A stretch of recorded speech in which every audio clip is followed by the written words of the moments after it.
It is Black History Month, and a link to Las Vegas's African-American hidden history is on the Federal Register of Historic Places. The Harrison House in historic West Las Vegas housed our city's black entertainers in the 1940s and 50s.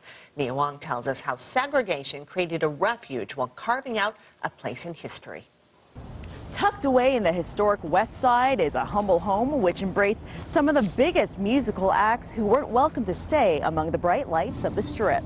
The 50s attracted big names, both black and white, to the Strip, transforming the times to an age of extravagance, an era not too long ago. Blacks were not allowed to gamble in the casino. Blacks could not stay on what we now lovingly call the Strip. Whether you were headlining or not, that was the rules that prevailed. And not even if you were the legendary, renowned jazz singer Sammy Davis Jr. After his shows, Sammy would be shown the back door and make his way to the other side of town. We stayed on the west side of Vegas. Here, nestled on the corner of F Street and West Adams, is the place where Sammy and other African Americans would experience a reminder, yet reprieve from segregation. It was a entertainer's place to just kind of unwind and just do what they loved, but without the expectation of a show. Ashanti McGee is the president of Harrison House. In the mid-21st century, this was one of several boarding houses in West Las Vegas where black people were allowed to rest their heads for the night. If you were traveling, if you needed a place to stay, if you were performing or just just trying to do your job, it was essential to be able to find a place that would accept you, really.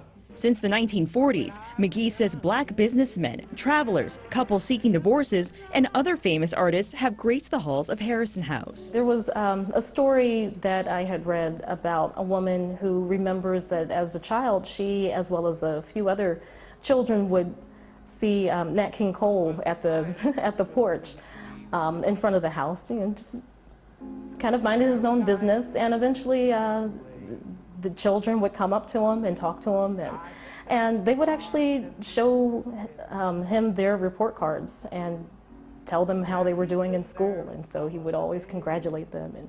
And so you definitely saw a side of this entertainer, just being a person and being so involved with the community.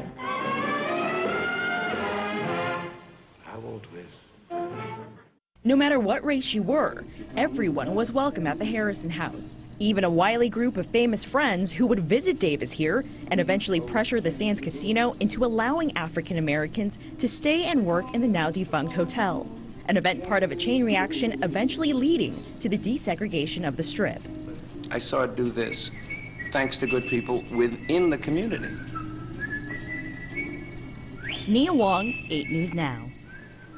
And tours of the Harrison House are free to the public Monday through Friday from 10 a.m. to 4 p.m. You can check out all of our Black History Month stories online at LasVegasNow.com. Just search for Hidden History. And still